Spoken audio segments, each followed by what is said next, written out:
Hi hello రైతు సోదరులకి నమస్కారం అండి.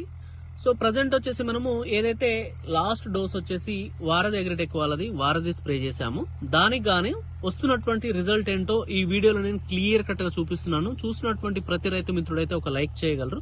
ఇది వచ్చేసి మనము మిరప పంటలో పై ముడత కింది ముడత రెండుని క్లీన్ చేస్తుంది, ఎర్రనల్లి కూడా ఏమైనా ఉంటే క్లీన్ అవుద్ది. దాంతో పాటు చాలా చక్కటి గ్రోత్, చాలా చక్కటి పూత వస్తుందని చెప్పేసి నేను చూపించడం జరిగింది. సో దానికి గాను మిరప పంటలో నేను చెప్పిన విధంగా ఇప్పుడు గ్రోత్ పూత వస్తా ఉందా లేదా, ఇక్కడ కింద కాప్ సెట్ అయిపోయింది, పండుకాయ అలాగే మన ఏదైతే పచ్చికాయ ఉందో అది వస్తా ఉంది ఆల్రెడీ. దానితో పాటు నెక్స్ట్ గ్రోత్ స్టార్ట్ అయిందా లేదా అనేది ఈ వీడియోలో నేను చూపిస్తాను. సో ఇందులో వచ్చేసి మనకు చూసినట్లయితే ఇది ఏదైతే ఉందో హవాయి, దాంతో పాటు మనకి మేజర్ గా వచ్చేసి ఏదైతే ఉందో వారధి రెండు బుడ్లు ఉంటాయి. ఈ రెండు వచ్చేసి మనకి పై ముడత కింది ముడత గ్రోతింగ్ ఫ్లవరింగ్ కి చాలా చక్కగా పనిచేస్తా ఉంది. సో అందుకు గాను ప్రజెంట్ ఏదైతే ఉందో మిరప పంటలో మీరు గ్రోత్ చూసినట్లయితే ఇక్కడ కింద కాప్ సెట్ అయి ఉంది, కాప్ తో పాటు పైన ఏదైతే ఉందో పూత కనిపిస్తూనే ఉంది. మీరు గమనించినట్లయితే ఒకసారి చూడండి, నడవలేకుంటుంది మొత్తం పరిస్థితి. ఒకసారి మీరు గమనించండి, మిరప పంటలో వచ్చేసి ఇగో పూత అండ్ గ్రోత్ ఎక్కడా కూడా చూడండి. జనవరి ఫస్ట్ వారంలో పూత కనిపిస్తా ఉంది. ఇంత పూత చాలా మంది రైతులు అన్నా మా తోటలు మాడిపోతా ఉన్నాయన్నా అని చెప్పేసి అంటా ఉన్నారు. బట్ ఇక్కడ నేను డిఫెండర్ అండ్ ఆర్బిటారు స్ప్రే చేయడం వల్ల నల్లి మాక్సిమం కంట్రోల్ అయిపోయింది. నల్లి ఎఫెక్ట్ అనేది లేనే లేదు.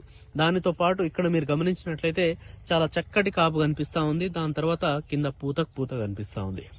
చూడండి ఎంత మంచి గ్రోత్ కనిపిస్తా ఉందో. అటు సైడ్ ఎండ వస్తా ఉంది కనుక క్లియర్ గా కనపడట్లేదు. ఇటు చూసినట్లయితే చాలా చక్కగా కనిపిస్తా ఉంది. అది మొత్తం పూతే.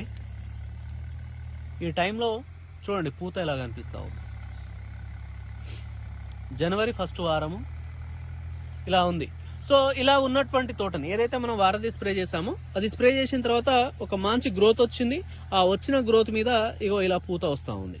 ఈ వచ్చిన పూతని మనం కనుక కాపుగా సెట్ చేసుకున్నట్లయితే చాలా బ్రహ్మాండమైన గ్రోత్, చాలా చక్కటి కాపు సెట్ అవ్వడానికి అవకాశం ఉంది. మీరు చూసినట్లయితే ఒకసారి కింద చూడండి, మొత్తం కాపు సెట్ అయి ఉంది. పైన మీరు పూత కనిపిస్తా ఉంది కంప్లీట్ గా. సో ఇదండి ఖచ్చితంగా సెకండ్ క్రాప్ సెట్టింగ్ కోసము ఏదైతే మనము ఈ వారధి అండ్ హవాయి స్ప్రే చేసామో చాలా బ్రహ్మాండంగా పనిచేస్తా ఉంది. చూస్తున్నటువంటి ప్రతి రైతు మిత్రులు కూడా కంపల్సరీ ఇది ఒకసారి స్ప్రే చేసినట్లయితే, ఒకసారి డిఫెండర్ ఆర్బిటారు నల్లి ఉంటే జంపు కలుపుకొని తోటను క్లీన్ చేసుకొని ఆ తర్వాత కనుక మీరు ఇది స్ప్రే చేసుకోండి, మీ మాడిపోయిన మిరప పంట కూడా ఇలా వస్తుంది. ఇందులో కూడా నల్ల తామర అటాక్ అయింది, అయినా కూడా కంట్రోల్లో పెట్టుకొని మళ్ళీ ఇంత గ్రోత్ అండ్ ఇంత పూత తీసుకొని రాగలిగినాము. చూడండి ఒకసారి పూత ఎంత బ్రహ్మాండంగా ఉందో. ఖచ్చితంగా స్ప్రే